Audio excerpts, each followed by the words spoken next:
Amir Bibawi, Kaylin Esch, John Gordon, Noya Carr, Amanda Peter, and Stephanie Seek are the Marketplace editing staff. Kelly Silvera is the news director. And I'm Kai Risdall. We will see you tomorrow, everybody.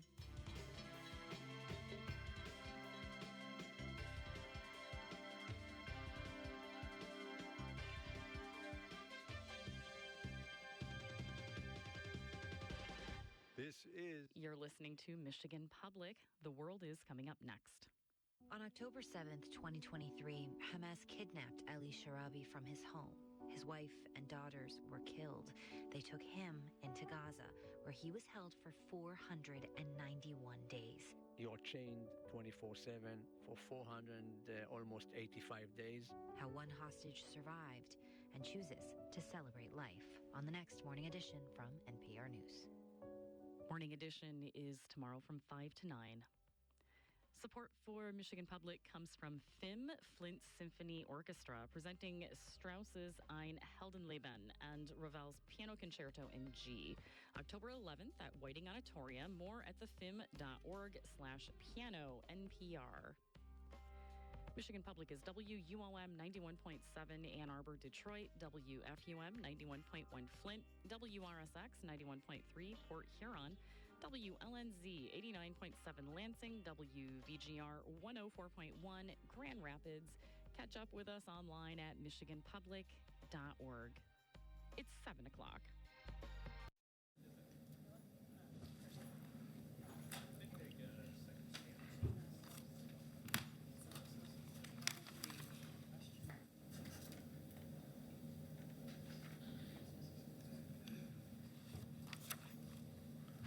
All right, the time is 7 o'clock. I'm going to call to order the regular meeting of Lansing City Council for October 13th, 2025.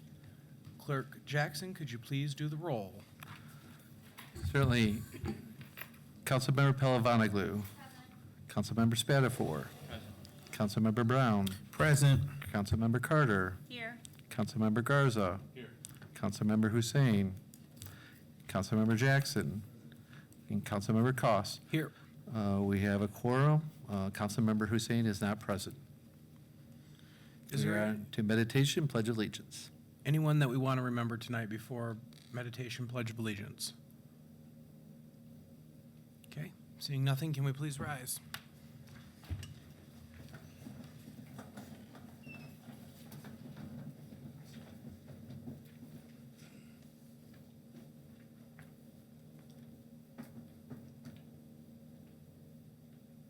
Thank you. I pledge allegiance to the flag of the United States of America, to the republic which stands one nation, under God, indivisible, with liberty and justice for all. You have before you approval of printed council proceedings from September 29th. Vice President Carter. Yes, I'll make a motion to approve the September 27th minutes as presented. Okay, we have a proper motion in place. Is there any further discussion? Seeing none, all those in favor say aye. Aye, opposed, passes unanimously. Okay, and so we're next into special ceremonies to do the swearing. Yep. Okay. So, item 3, the appointment of Christopher Green Shemansky as second ward member of Park Board for a term expired June 30th, 2026. Yeah, item 2, Councilmember Brown.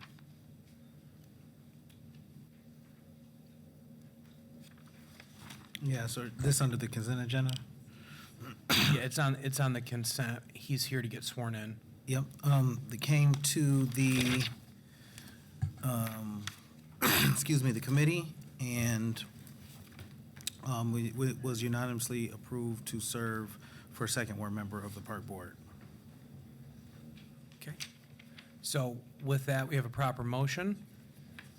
Any further discussion? Seeing none, Councilmember Garza. Thank you, Council President. I just want to say that I appreciate you, Christopher, for being here, being active in your community. He is part of the Scott Woods Neighborhood Association, and I'm just really excited for this appointment. So I am fully supportive of it, and glad to see you here tonight. Perfect. Councilmember Spatafor. I just wanted to add, too, that Councilmember Garza had a commitment during the meeting, but we did ask to make sure to ask that Christopher had time to attend the meetings on your behalf. So we do. Perfect. All right, with no further discussion, all those in favor say aye. Aye. Oppose? Passes unanimously. Congratulations, Christopher. Raise your right hand. You solemnly swear or affirm that you support the Constitution of the United States, the Constitution of the State of Michigan, and will faithfully discharge the duties of office of Park Board member according to the best of your ability. I will. Thank you very much. Thank you.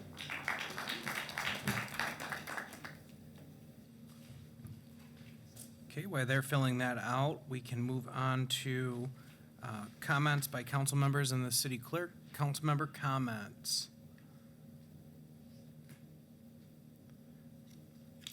I see no takers. Then we will move on to community event announcements. If anyone in the audience has a community event, you'll have 1 minute to share it up here at the podium. So this month, there's not going to be an Old Everett neighborhood meeting. However, we will be having an Old Everett neighborhood meeting next month in November on the third Wednesday, the 19th, the day before Thanksgiving. That'll be at 6:30 p.m. at the South Lansing Library on Cedar. Also, there are still some vacancies that we still need to fill out. Those are the vice president, secretary, treasurer, as well as the regular board members for the Kavanaugh and Kendon precincts. So please consider attending. Thank you.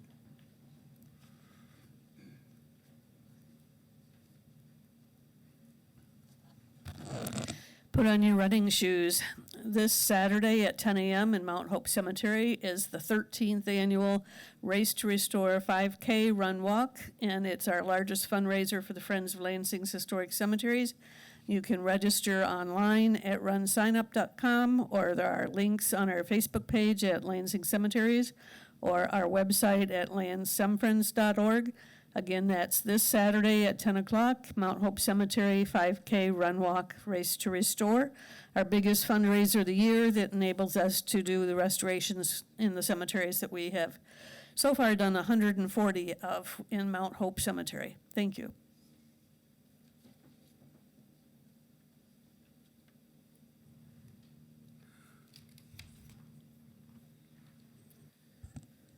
Good evening. This Thursday, October 16th, the Luton Ridge Neighborhood Association is hosting a Meet the Candidates night. This is going to be 7 p.m.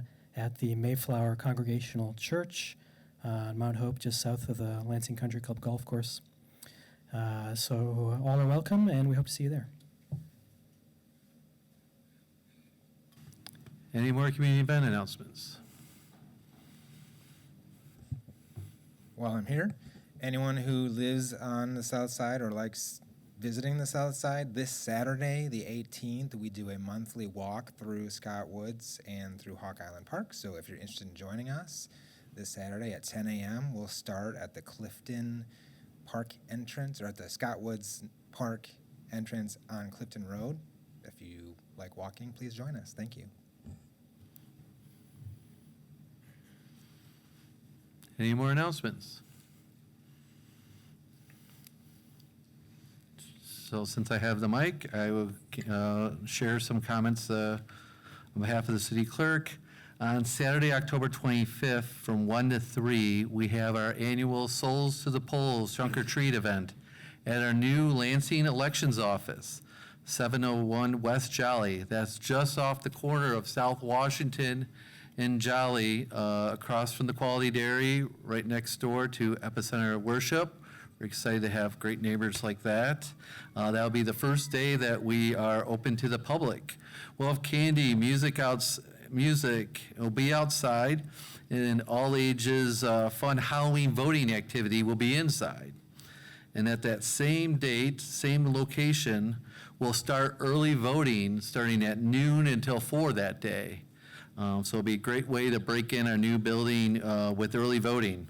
We will also be there on Wednesday, October 29th. Early voting is from 1 until 7. So that's our evening option during the week. And then Saturday and Sunday on November 1st and Sunday, November 2nd, that weekend before the election, we have early voting from 10 a.m. until 4 p.m. And early voting is available to all residents of the city. I know we've only done this once, twice, is this early voting option. It's like going into your precinct. You put your ballot in the tabulator, just like you would on election day. The big difference on the back end is it's all locked up. The results are not shared with anyone. It's locked in the tabulator until election night. So if Tuesday's a busy day for voting, take advantage of that early voting opportunity. And with that, then we're on to speaker registration for public comment on legislative matters. So you have 1 more minute to complete the blue sheet to speak on items 2 through 22, which includes the consent agenda, the resolution for action, ordinance for passage. If you want to speak, you must sign in. And with that, we're on to mayor's comments. Right. Mr. Mayor. All right, thank you. I want to do a few congratulations. One to Willard Walker and the Kappa Alpha Psi for 50 years of Kappa Express football. They got to celebrate that at Willard Walker Field this weekend over at Risdale Park. I want to congratulate and thank U of M Health at Sparrow for creating a pharmacy, urgent care, and occupational health over at the old Rite Aid on Michigan Avenue. Our employees will be going there for occupational health testing, so that's good news for us as well. Congratulations to all of us. We had our steel topper ceremony for City Hall. I want to thank council members Cost, Garza, Carter, and Spatafor for being there, and I want to thank the rest of you for not, so that way we didn't have quorum. But it was a really good event. This Wednesday, we have our Fall Resource Summit at Schmidt at 6 p.m., so please show up. Folks on the south side should have gotten postcards. We have something like 50 booths there of resources for our neighbors. This Thursday, the Boys and Girls Club on the south side will have their annual event, so I hope everybody will come and support. Saturday, we have a few events. We have the West Side Fall Festival, which should be a lot of fun. The Fenner Apple Butter Festival is happening. We have our Lansing Fire Department open house at Station 6. And then they're going to be canvassing the neighborhood on the southwest side for Fire Prevention Week. And then on the 23rd, the Fish Ladder will be opening in Old Town. So lots going on.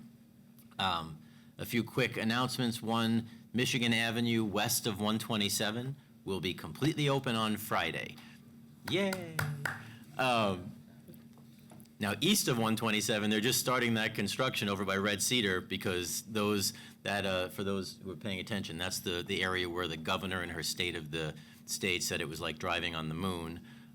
So now we're fixing that. But east of 127, Friday is the day.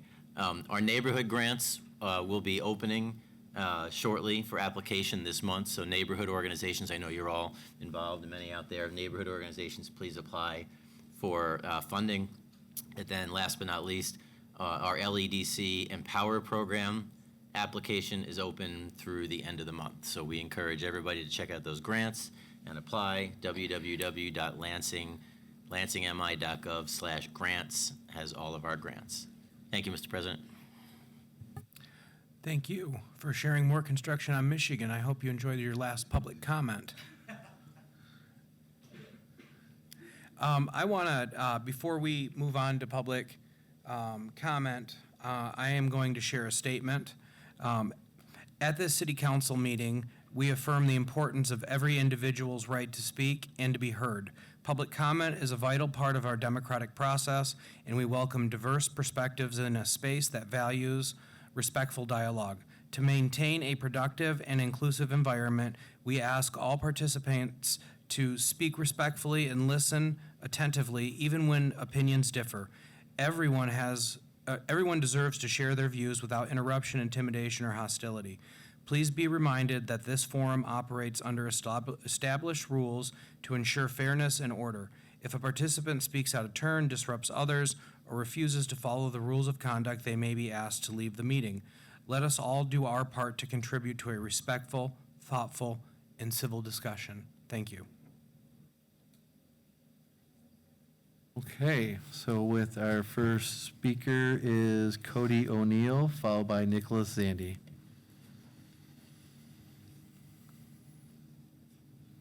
Hello, my name is Cody O'Neill. First, I want to say thank you to Council Members Jackson, Spatafor, and Carter for meeting with members of the trans community on Wednesday and discussing the safety of our community and continuing to meet with folks from this group, from the Lansing Advocates for Trans Safety.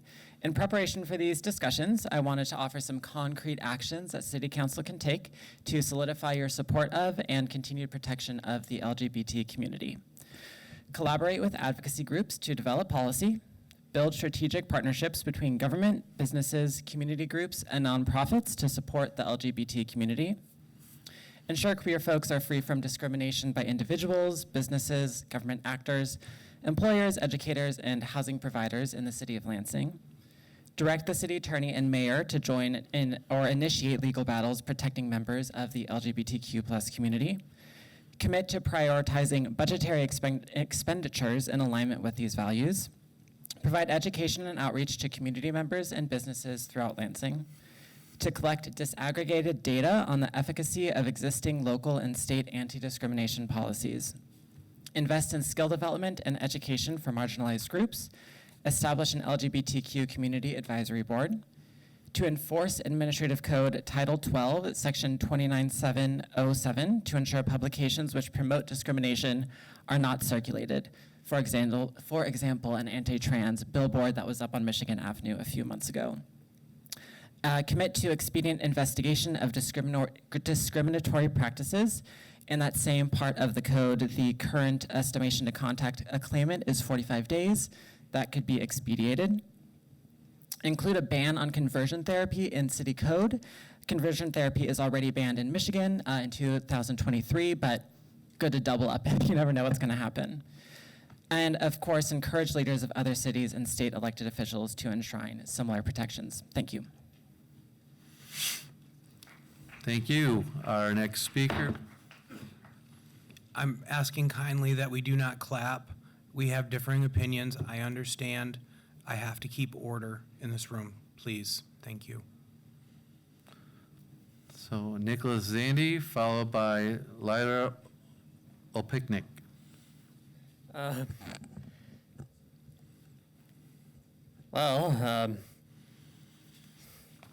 As I've said before, you know who I am. I'm Nicholas Zandy, president of the Old Everett Neighborhood Association, and from the 2nd Ward on the south side of Michigan. So I'm going to be here to speak on item number 21, declaring the city of Lansing as an LGBTQ+ welcoming city.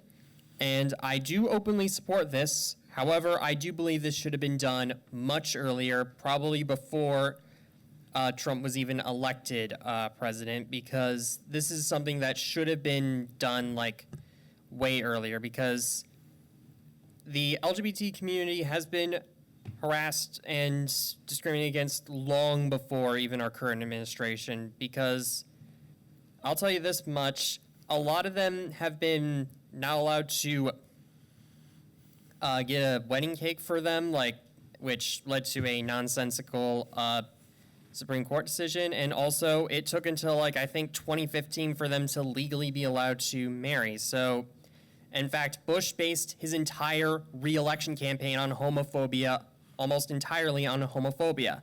Seriously, that's how he got a lot of Christian social conservatives out to vote.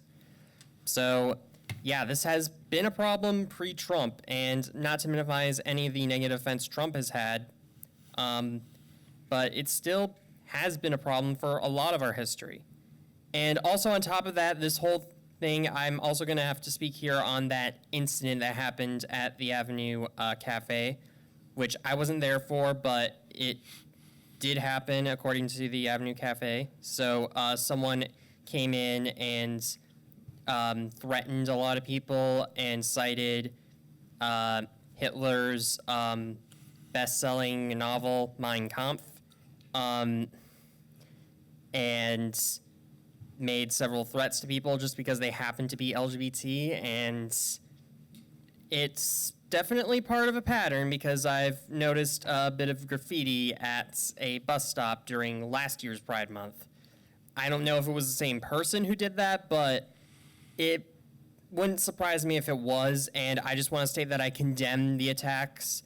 It was, frankly, very inappropriate and very disgusting and uncoming of a human being to do something like that and threaten trans people just for existing.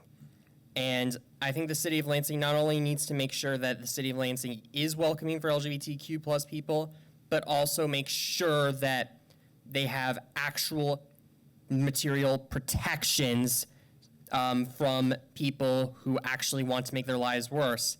And that's not just random crazy people, also possibly masked ICE agents. I'll yield the rest of my time. Next speaker, Lyra Opelkin, followed by Arya Mori. Hello, council members. I am Lyra Opalikin, and I wish to speak in support of the passage of Agenda Item 21, the resolution declaring the city of Lansing as an LGBTQ plus welcoming city. I want to thank you all for your work first, particularly Councilmember Jackson, on getting the resolution written and prepared in such short amount of time, as well as Councilmembers Spatafor and Carter for your presence at the forum last Wednesday. Seeing the time and energy put into addressing many of our asks and wanting to make a solid commitment to keeping queer and trans safety has been refreshing to see. And I did want to speak on one more reason why I believe this resolution needs to pass in order to make this city safer for all of us. Councilmember Cost, during the Committee on the Whole earlier today, said that he has been on top of these anti-LGBTQ plus incidents when they have happened and did what he could in this position of City Council to repair these harms. I recognize and appreciate his work in working to address these concerns when they arise. But I also want to mention that much of the motivation of this resolution is to work to creating preventative measures for these harms. The 3 different examples that were cited, Ruby's, Strange Matter, and the Avenue, just show how often these incidents do tend to come up. They demonstrate why preventative measures that work directly with your constituents consistently, and not only in emergencies, are integral. We shouldn't have to wait until we are afraid to see the city take action to keep us safe. I am optimistic, though, that this resolution is a step in the right direction in fostering a broader city culture of safety, security, and freedom to live a fulfilling life. City government is the strongest line of defense against the anti-LGBTQ plus attacks on the state and federal levels, and this resolution is a signal that the city will dedicate itself to protecting and uplifting its LGBTQ plus residents, not merely because it's convenient, but because it is necessary. It is worth proactively protecting the safety of the Lansing LGBTQ plus community because safety is a human right. And safety is something that all of us, council members and constituents, can cultivate together, especially if this resolution is passed. Thank you. Thank you. Next speaker is Arya Mori, followed by Puppy.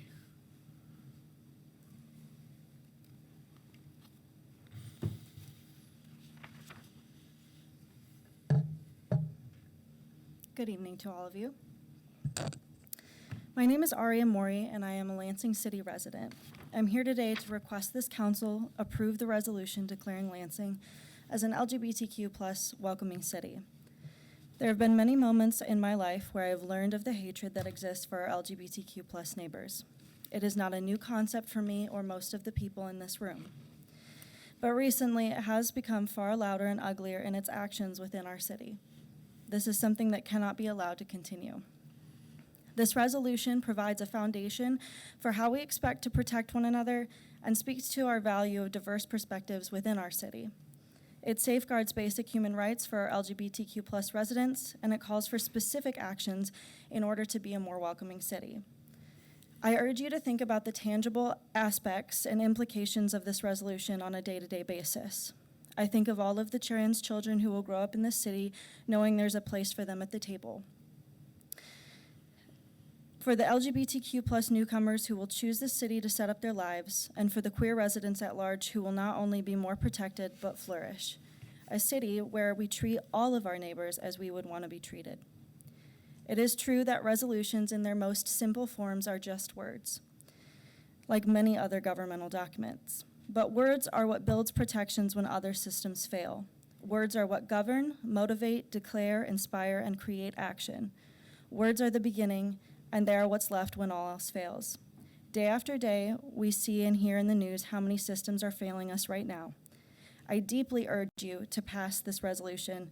I deeply urge you to give us the words. Thank you. Thank you. Next speaker is Puppy, followed by Kimberly Glass.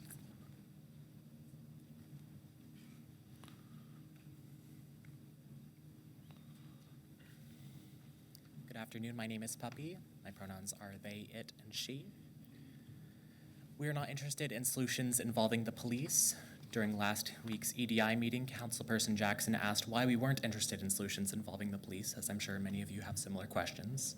So let me restate, we do not want more policing. Why not?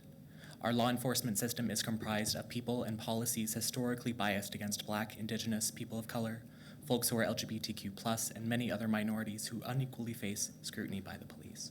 The purpose of a police presence is to intimidate people by threatening them with fines, incarceration, physical violence, and death.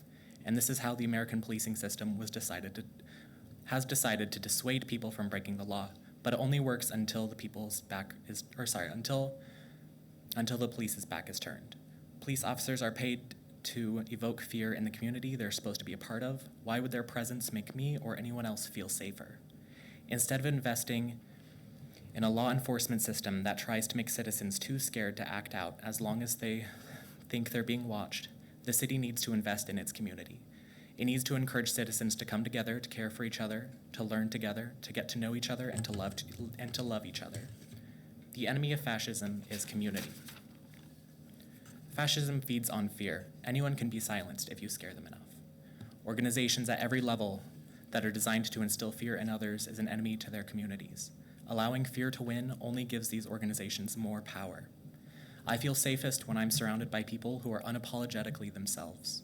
People can't feel empowered to be themselves if they're scared that one wrong move will leave them without a job, without insurance, without food, without a home, without their autonomy, and without help. In my own efforts to find affordable housing, I learned that Section 8 has been closed with no indication when or if it will reopen. We have no safety nets. I feel safest when everyone has an equal voice, concerns are expressed openly, acknowledged, and discussions are had in good faith when compromises are agreed upon together. Passing this resolution will show that Lansing wants all of its residents to feel safe, not just members of the LGBTQ+, but Black, Indigenous people of color, the disabled, unhoused, undocumented, poor, hungry, any and all people who could tick any number of these boxes that current local, state, and federal administrations are actively fighting to vilify and erase. The resolution proposed by Councilperson Jackson is a good first step, but it is just the first step, and it is just words on paper. It is still up to the city to work directly with its most vulnerable to make sure everyone feels safe living here, that they may feel safe in the medical care they receive, safe moving their families here, safe creating their lives here. It's up to the city to partner with not-for-profit organizations such as A Place for Us and a Salis Center, and with other community organizations who seek to enrich our community, our lives, and provide us with the support we need to keep ourselves safe. Passing this resolution means you hear our cry for help, that the City Council will continue to work with its most vulnerable communities, and that the City of Lansing wants to become more safe. Next speaker is Kimberly Glass, followed by Kelly Ellsworth Eckerson.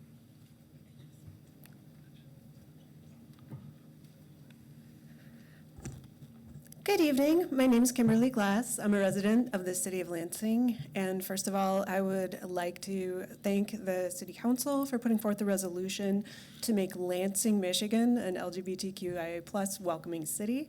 I think it's a move in the right direction.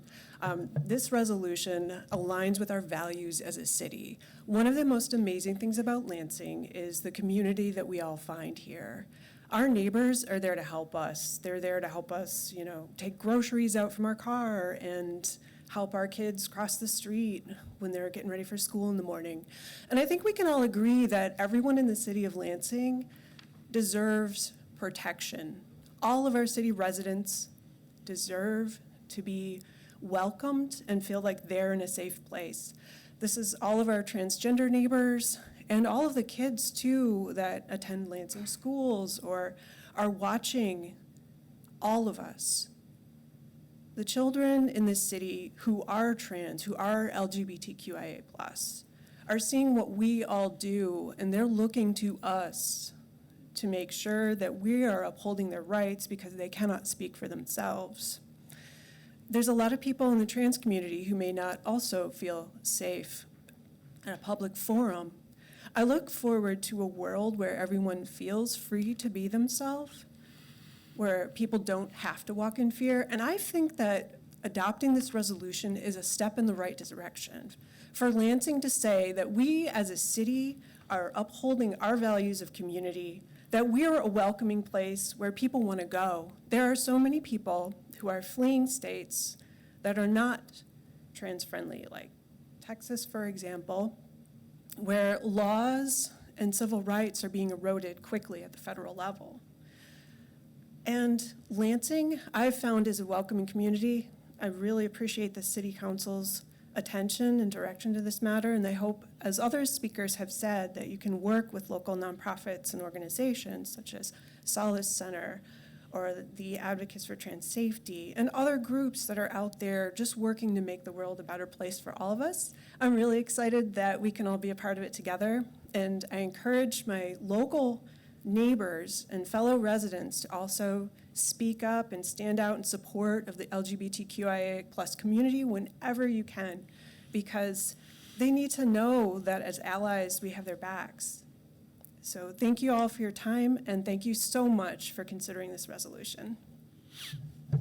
Thank you. Next speaker is Kelly Ellsworth Eckerson, which is our last speaker.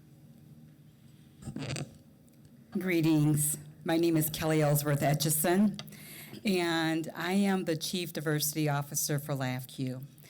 And I want to just applaud you for bringing this forward. It is my hope that we can take consideration to make sure all of our citizens feel safe.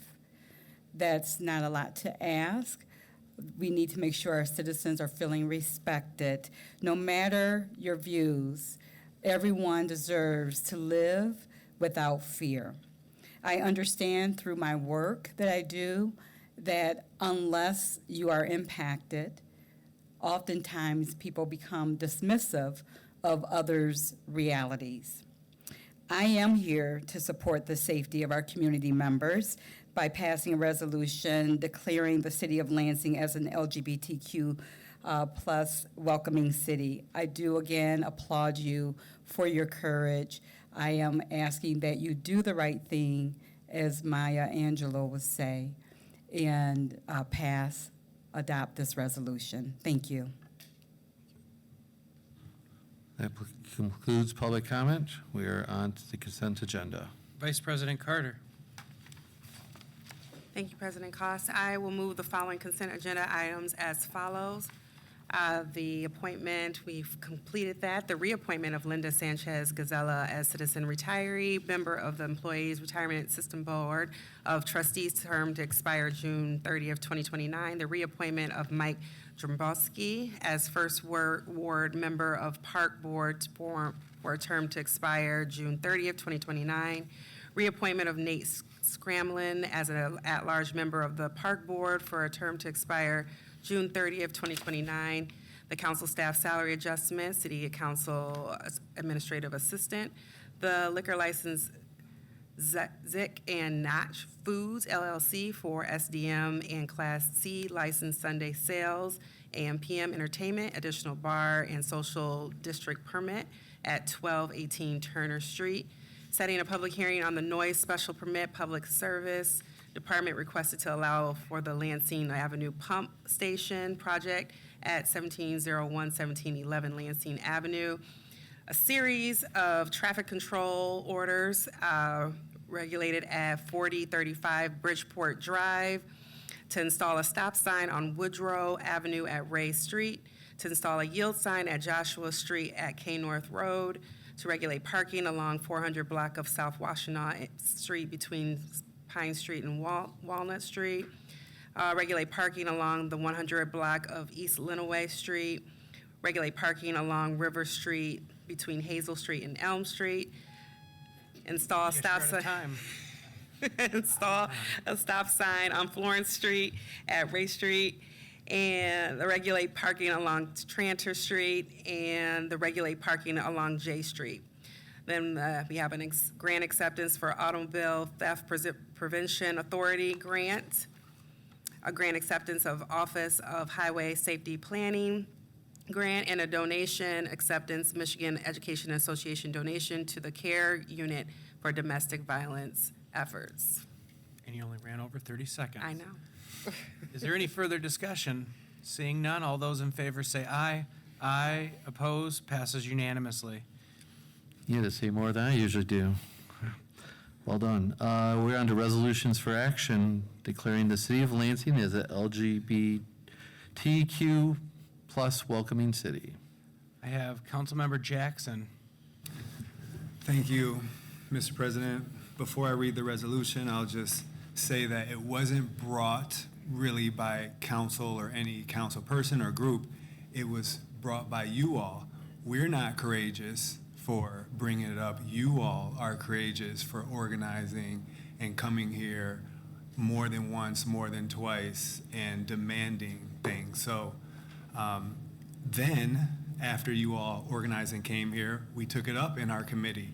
I'll say that, yes, we had Councilperson Spatafor and Councilperson Carter and myself there.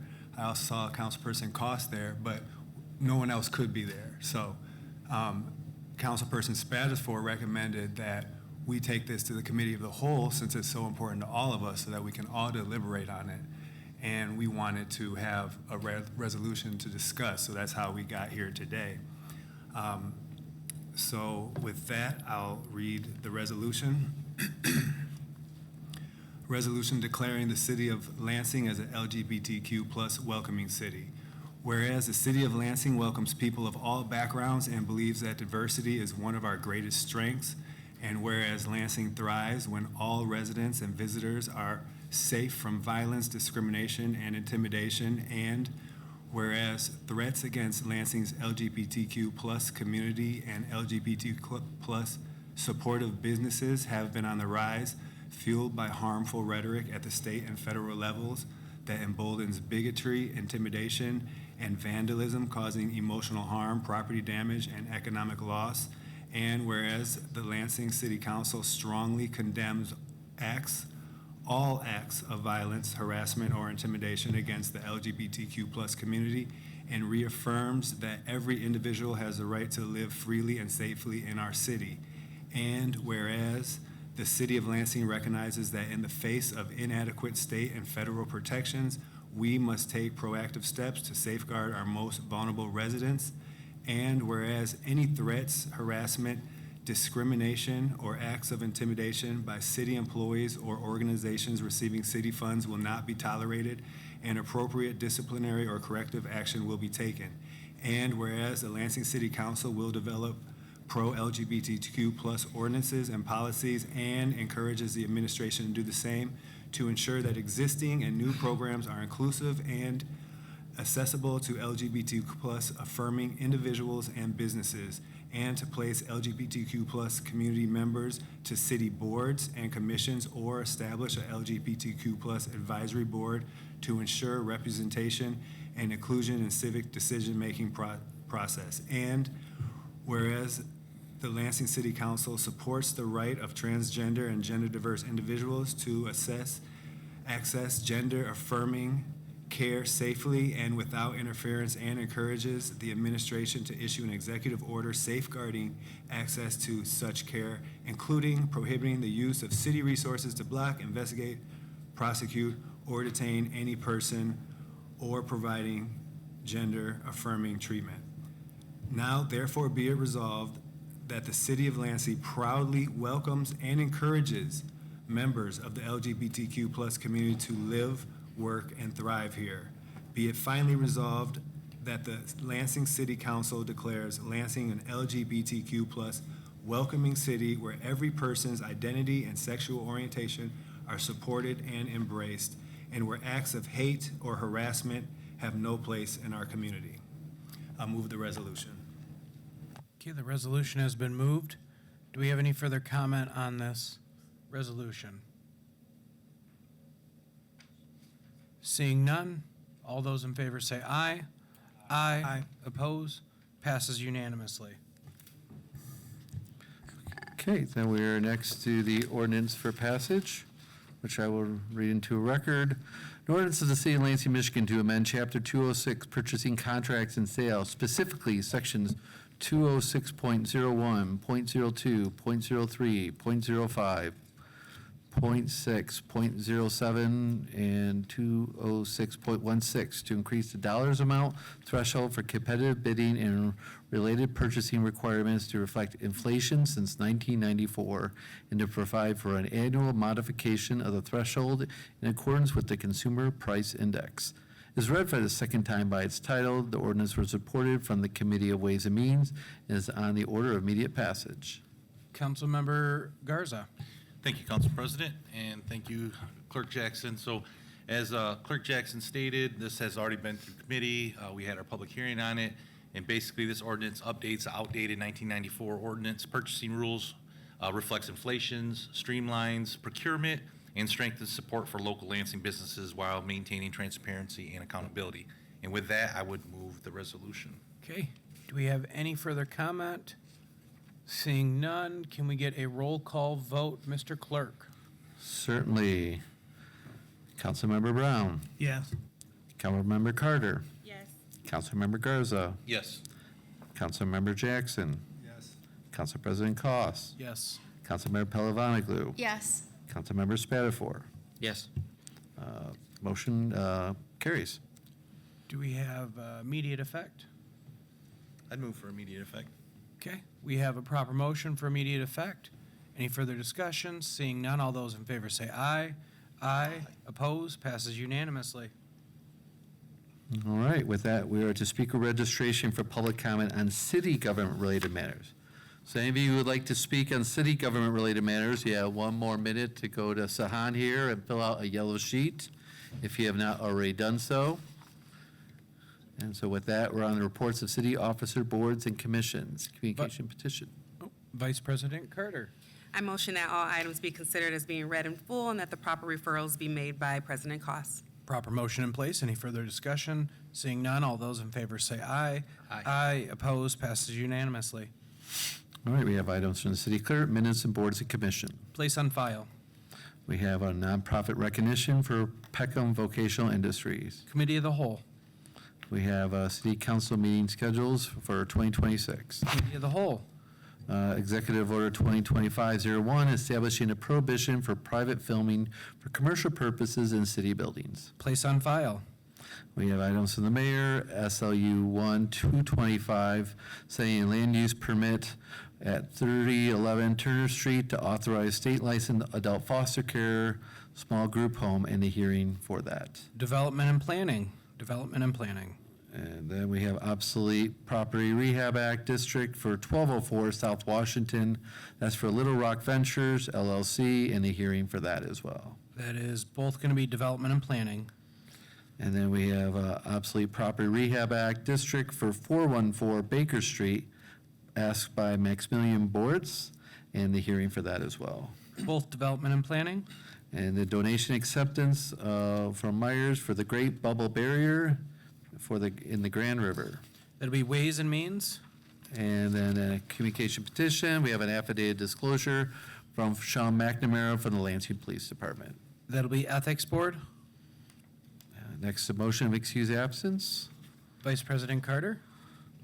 I make a motion to excuse Councilmember Hussein.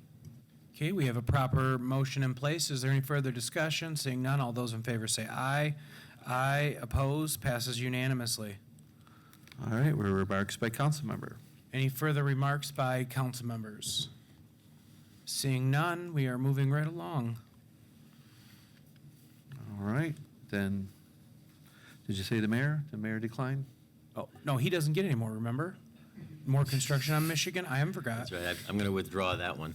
Mr. Mayor. I just want to add to council, I thank you all, everyone, for who came today and for who came to the meeting on Wednesday and last time. I appreciate the comments from the trans community, the LGBTQ plus community. Appreciate council for taking up the resolution and declaring Lansing a welcoming community to the LGBTQ plus community. And I'm proud to announce that we are a 100% community with the Human Rights Campaign, but we will stay vigilant. And I just want to add my thoughts to what you all just did and appreciate it. Thank you, Mayor Shore. So we're at public comment on city government-related matters. You have 3 minutes to speak. First speaker is Kyle Richard, followed by Ross Fisher.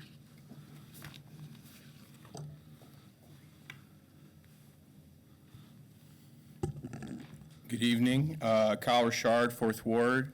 More power to the trans community. I'm here with Rennes 2 High to speak about the Tenants Bill of Rights. We're still looking for feedback from the city attorney on ordinances that were delivered to his office back in June. Folks that I came with will share more about the timeline and about the details about the specific ordinances.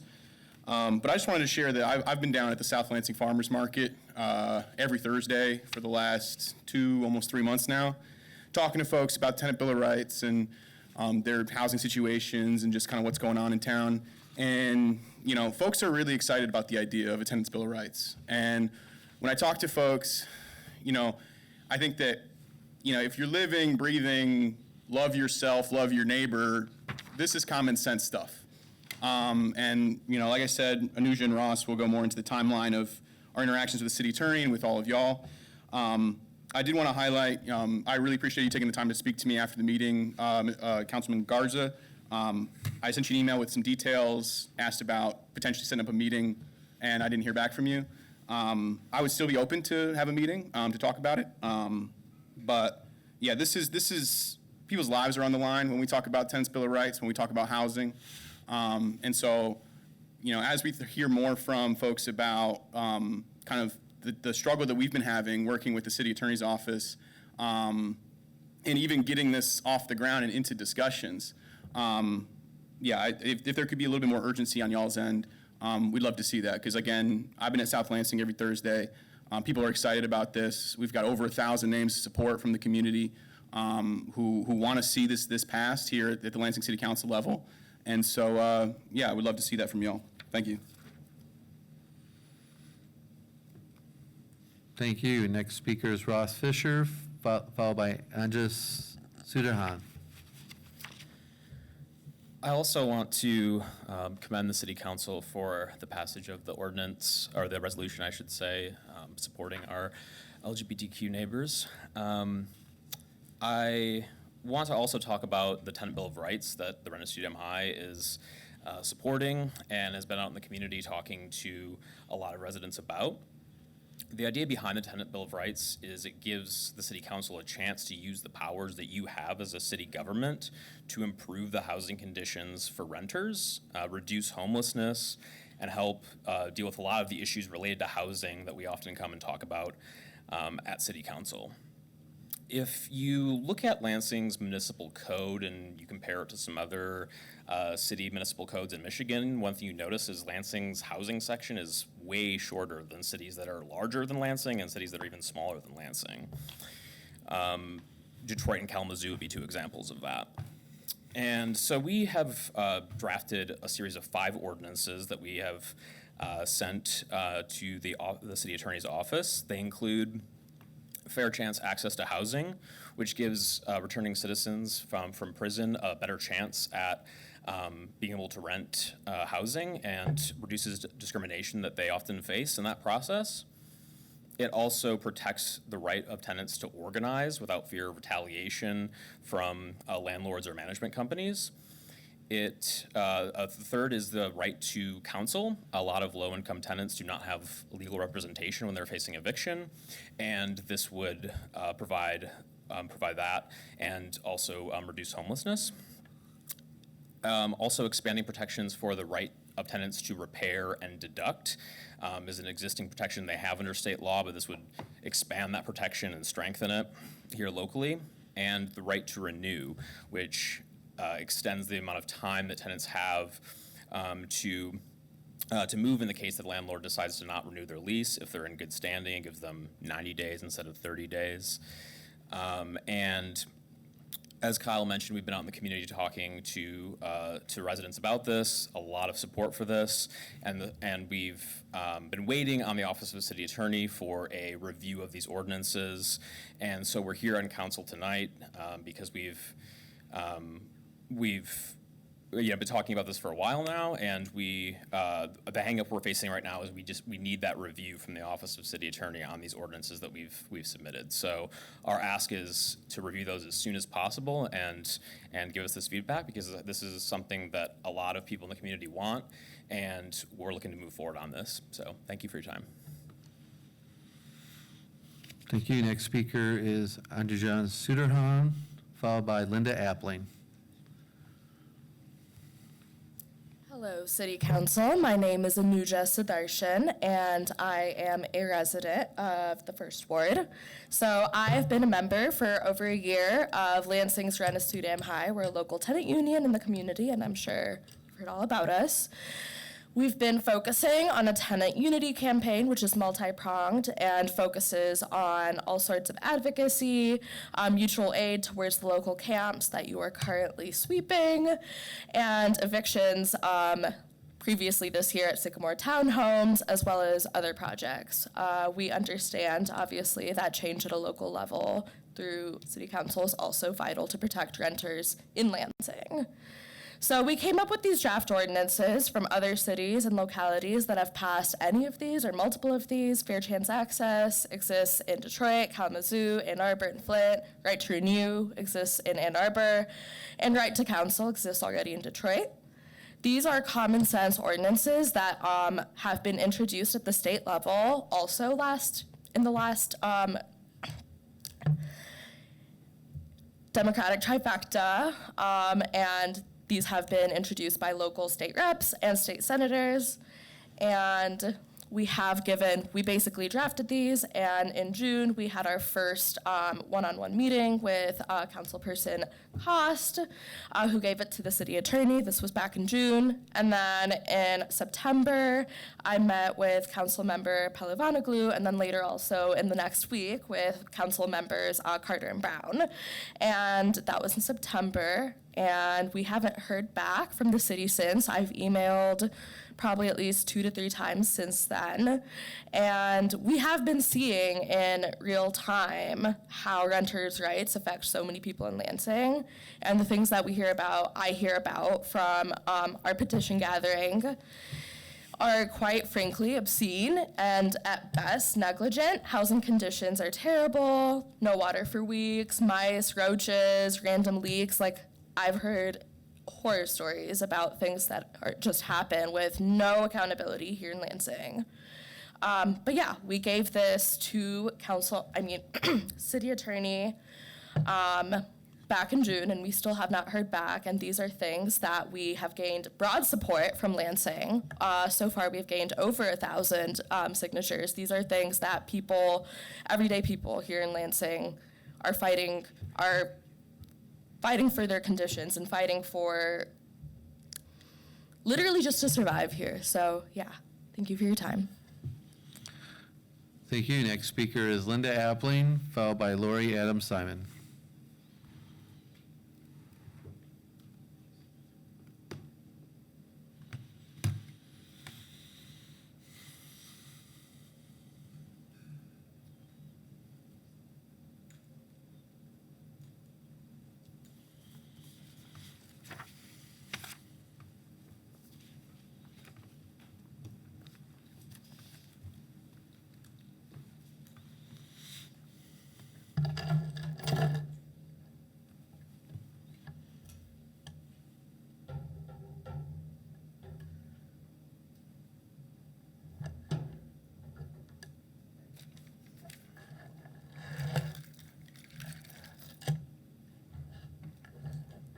Hello.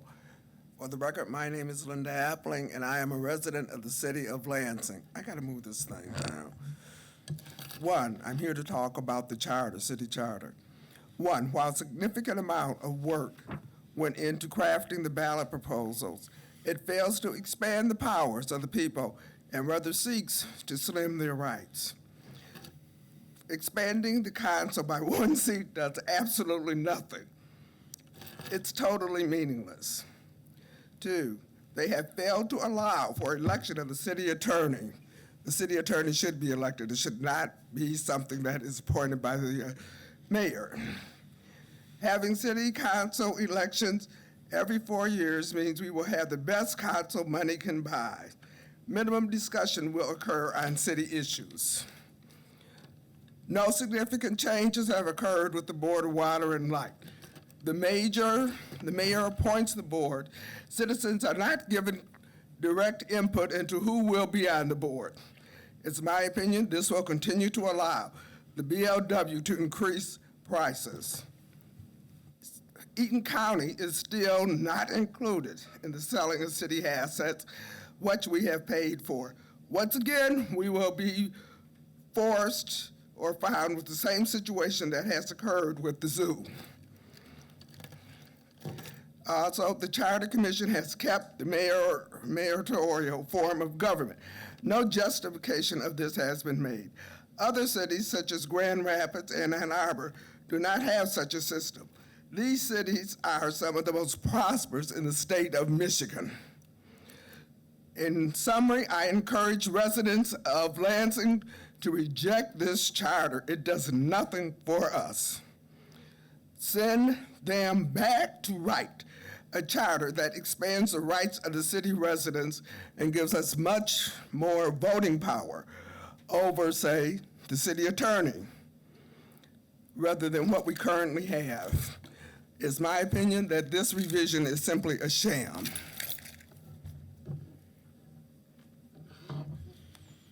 Our next speaker is Lori Adams Simon, followed by Scott Deses.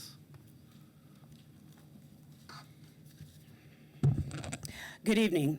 My name is Lori Adams Simon, and I'm here tonight speaking on my own behalf as a resident of the 3rd Ward. At the September 29th council meeting, Councilman Jackson and President Cost wasted 8 minutes out of our city council business to discuss a mailer sent out to educate citizens, which they said was persuasive. Are you easily persuaded? If you are, you shouldn't be elected officials. Councilmember Jackson, your constituents in the 4th Ward should have sent you a mailer to persuade you to show up to work, respond to them, and do the job you were elected to do and paid not to do. Sir, you need to return your annual salary to the city of Lansing and never run for public office again. President Cost, I attended your constituent contact meeting on October 4th, and a resident asked you to discuss the mailer. In the presence of the mayor, you stated, I cannot discuss the mailer since this is a publicly funded meeting. The council meeting is the ultimate public funded meeting. What happened over a 5-day period? Did a better attorney tell you that you violated the law? Also, you stated prior to the completion of the revision that you would vote no. Yet you sat on the council dais acting in your official capacity as president, grandstanding on live TV to persuade the citizens of Lansing to support your position. You were asked by a reporter what you want to happen now, and you stated that you didn't want the remaining 2 mailers to go out. Why? Because you don't want the citizens to be educated, or because Cost & Company has intentionally spread false information? Sir, you are not smarter than anybody in any room. The council should be focused on addressing issues that negatively impact on the quality of life for the citizens of Lansing. Focus on providing safe spaces and resources for our displaced and unhoused neighbor. Focus on protecting and speaking up on behalf of our citizens who are being terrorized and victimized by hate crimes simply because of who they are or who they love. Focus on addressing gun violence and crime in the city. My advice to both of you, stay in your city council lane. Develop reading and comprehension skills and stop being easily persuaded.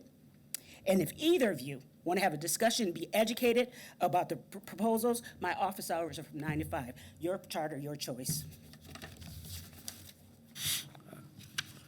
Next speaker is Scotty Deses, followed by Nick Zandy.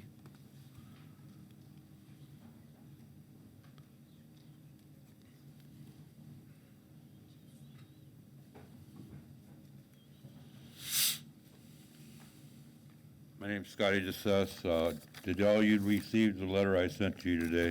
Then you know why I'm here. When I left home, there was 2 semis sitting in the back of my house. When this first incident happened, I may not be here talking to you because if I had been asleep that day, and my house filled up with fumes, I would have been asphyxiated. So if you do want to do something about this and the noise, and I will have to move. I don't know what else to do. You got to do something with this situation that's in back of my house. I need to talk to somebody tonight. I'm upset. I don't know what else to tell you people.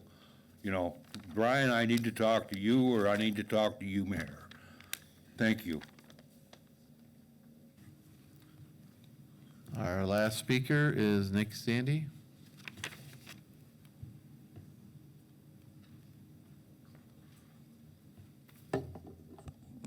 Hello. I think I've introduced myself previously, but I'll do so again. Nick Lazzani, president of the Old Everett Neighborhood Association and resident of the Second Ward and of the South Side in general, and the city of Lansing as well. I want to speak about, first off, I'm not going to respond to anyone previously saying it, even if I'm tempted to say it. I'll just acknowledge that, yeah, the new city charter is that's being proposed is not good enough, and I don't think just increasing the number of council members from 8 to 9 really does anything unless you substantially increase them. Means if it means also increasing the number of wards substantially, but they only do it by 1, so. But I'm not going to harp on that too much because I've already made it clear where my stance is on that issue is, as well as on the elected positions thing. What I am going to speak on is the fact that the Second Ward doesn't have a single community center. Like, the closest things we really have are the library on Cedar Street, South Lansing Library, where we host our neighborhood meetings since the village left. And also the Fenner Nature Center, which all it has is really a pavilion and some sort of like a nature education center. But even then, it's not, doesn't really qualify as much as a community center. And I've heard it said that community stands up against fascism, and I would agree with that. And the fact that the Second Ward doesn't have that is also kind of a problem with that. So how are we going to stand up against fascism in our ward if we don't have something like that? And I mean, the other 3 wards have it. The first ward actually has 2 community centers. They are the Geyer Community Center and Foster Community Center. The 4th ward has the Letts Community Center, and the 3rd ward has Alfred Schmidt. But the 2nd ward doesn't have really anything. So why are we out of the conversation on that? Now, unfortunately, the old McLaren building can't really be used because apparently it's going to get demolished. But the old Career Quest building doesn't seem to be out of the conversation, so you should consider that, and also maybe consider setting aside money for that, because we are severely lacking when it comes to community associations. All we've got are Scott Woods and Old Everett. Yes, someone else, from what I've heard, is considering one around like the Henry North area, but aside from that, there isn't really anyone else interested in starting one, like not in Forest View or Sycamore Park. So I think that if we do get an actual community center, we could at least be able to have a meeting space for members of the Southeast to actually do it. I'll yield the rest of my time. We're adjourned at 8:01.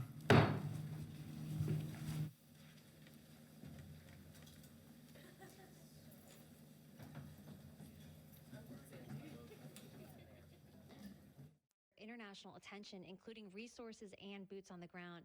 These countries had been pressing for a ceasefire for a while, but ultimately it was Trump's intervention now that brought Israeli Prime Minister Benjamin Netanyahu to agree and got Egypt and Qatar, the 2 mediators, to convince Hamas that releasing the hostages had Trump's guarantee of a permanent end to the war.